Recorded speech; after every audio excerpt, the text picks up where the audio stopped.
안녕하세요. 뉴스비전이의 김예슬입니다. 검찰이 통신 3사의 입찰 담합행위에 가담한 혐의로 KT 광화문 사옥 압수수색을 벌이면서 검찰의 칼끝이 구현모 KT 대표이사를 겨냥한 것 아니냐는 관측이 제기되고 있습니다. 서울중앙지검 공정거래조사부는 지난 17일부터 이틀간 독점 규제 및 공정거래에 관한 법률 위반 혐의로 KT 광화문 사옥을 압수수색했다고 이튿날인 18일 밝힌 바 있는데요.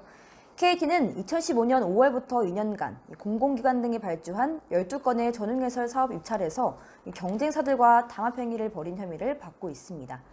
공정거래위원회에 따르면 KT와 LG U+, SK브로드밴드 3사는 사전에 낙찰 예정자를 정하고 나머지는 들러리를 서거나 아예 입찰에 참여하지 않아 유찰시킨 뒤 사실상 수의 계약 형태로 진행되도록 유도한 것으로 조사됐습니다.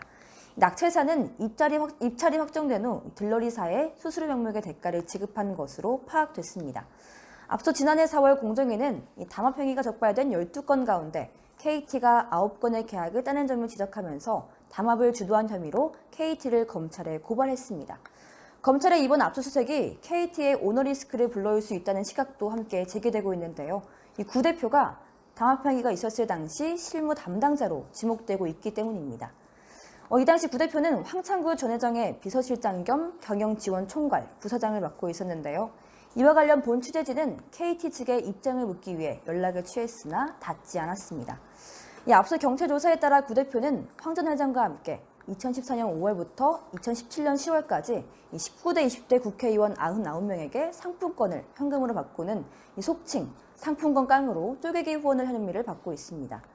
이에 경찰은 구 대표를 황 전 회장과 함께 정치자금법 위반 혐의로 검찰에 송치했는데요. 더불어 KT는 국내뿐만 아니라 미국 뉴욕증권거래소 SEC에도 상장돼 있어서 이 같은 회계 관련 문제가 발생할 경우 SEC 조사 대상이 됩니다.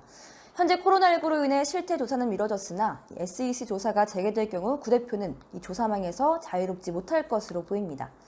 구 대표의 취임 직후 행보도 이러한 혐의들을 대비하기 위한 외풍방지 TF란 평가가 나오고 있는데요. 그는 컴플라이언스 등 준법 경영을 대폭 강화시키기 위해서 전 법무연수원장과 전 검사장을 각각 컴플라이언스 위원장과 법무실장으로 영입했습니다. 이후 경찰고위급 인력 3명도 부장급으로 영입했는데요. 구 대표가 향후 수사에 선제적으로 대응하기 위한 포석이 아니냐는 분석이 나오고 있는 이유이기도 합니다. 이 준법 경영을 강조한 구 대표가 과연 검찰 압수수색이란 외풍으로부터 견고히 버틸 수 있을지 귀추가 주목되고 있습니다. 지금까지 김예슬이었습니다.